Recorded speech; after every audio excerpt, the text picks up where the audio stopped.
good. Hello, TAF 712. This is Graham Klag, and we are going to go on a little journey through Watershed Health. We're getting ready for our field trip tomorrow to the water quality treatment plant and back to some of our data collection sites all through the Salmon Drift Creek watershed. We're going to do a little survey today, talking about what kind of water would you prefer to drink, because a lot of people don't understand that, you know, the water that they drink is due to a lot of other great factors, either treatment or protection. So, you know, we're going to have an interesting watershed world walkthrough. So I'm excited to get to know this class again and have some fun. Straight from the source, and it's drinkable. And this glass of water is $1. Now, in this glass of water, this did originate from a clean source, but it became polluted and filled with sediment on the way down. And by the time it reached a treatment plant, it had to be treated with a lot of chemicals. It had to go through a whole filtration process to get to this point.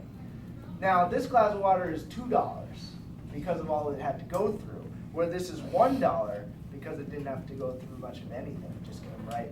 Both of these came from Schooner Creek. So my question to you guys is, which of these two would you prefer to drink?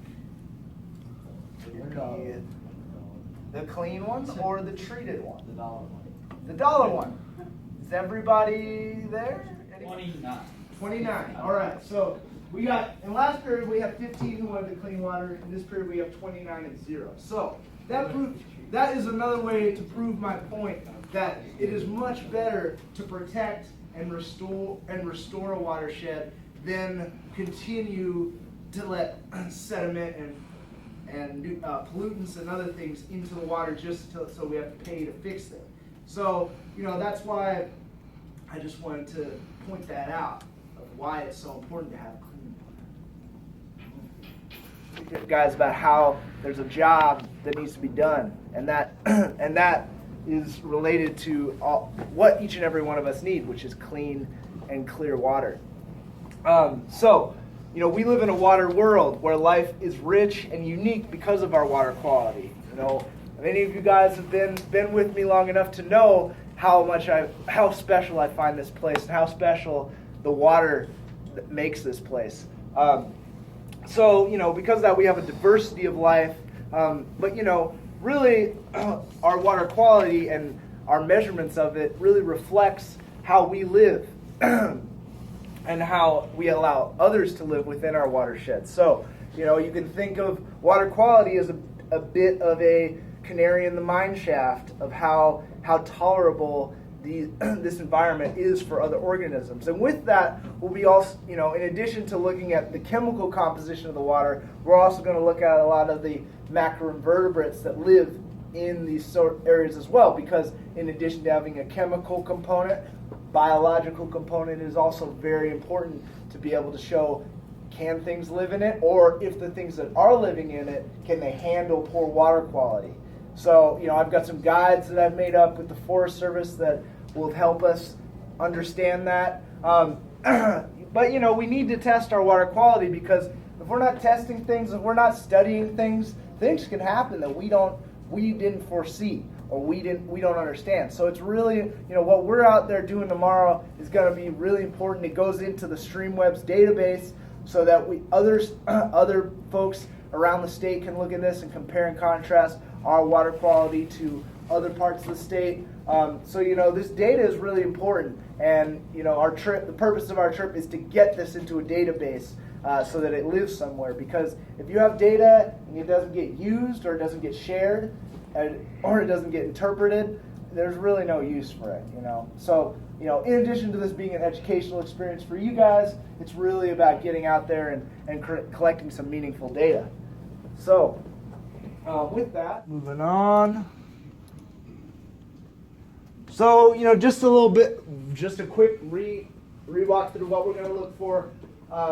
Let's just, like we talked about on our first field trip to Devil's Lake, we talked a lot about how bacteria was a big culprit, you know, because of the septic systems, because of the nitrates. So, you know, in Devil's Lake, Panther Creek, you know, we're going to talk about some areas where some of these fixes also need to happen.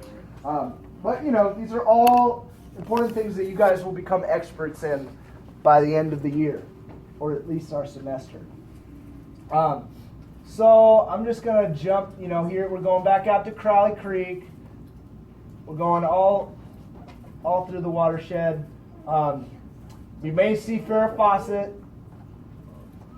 Or no, not Farrah Fawcett. What? Michelle. Yeah, that's right. So this is just an example of how Michelle Pfeiffer. Michelle Pfeiffer is a place that's up on Drift Creek, and last year when Bruce and I were scheming this, we were trying to figure out, okay, how can we find good water quality, but let's find Michelle. So anyway, this is just some graphs from some of the data that we collected on the Salmon River last year. This is just to show you guys how this is a normal. So let me see. Look at the. How much time we got, by the way? 15 minutes? Okay, 16. Perfect. 16, okay. So, this is a normal, let's see, here we go. So you can see here we got this black line is dissolved oxygen, this blue line is temperature, and this, and this green line is dissolved oxygen saturation.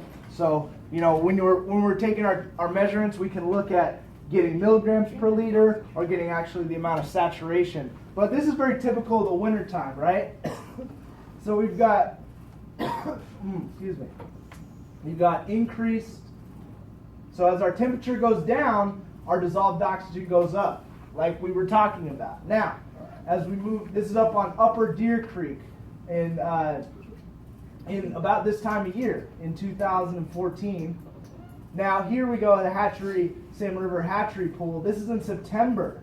So this is more normal how, dissolved oxygen and temperature should be relating, which they should be more or less inverse. So you got this sine wave where there's a peak here, there's a valley in temperature. Now, when we move into the September months, it gets all changed up.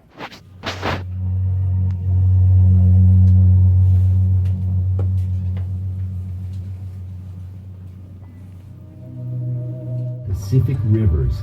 So I just wanted to show you guys that because these issues, they start at the top, and so they start with your congressman, with your senator. A lot of people don't realize that the system in place to change things, you have to go really high up and then work your way down.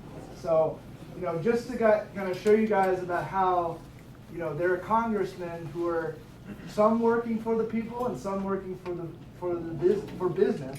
And as we can see there, those private timberlands aren't the best for our community. So anyway, All right, we're meeting at see you in the morning.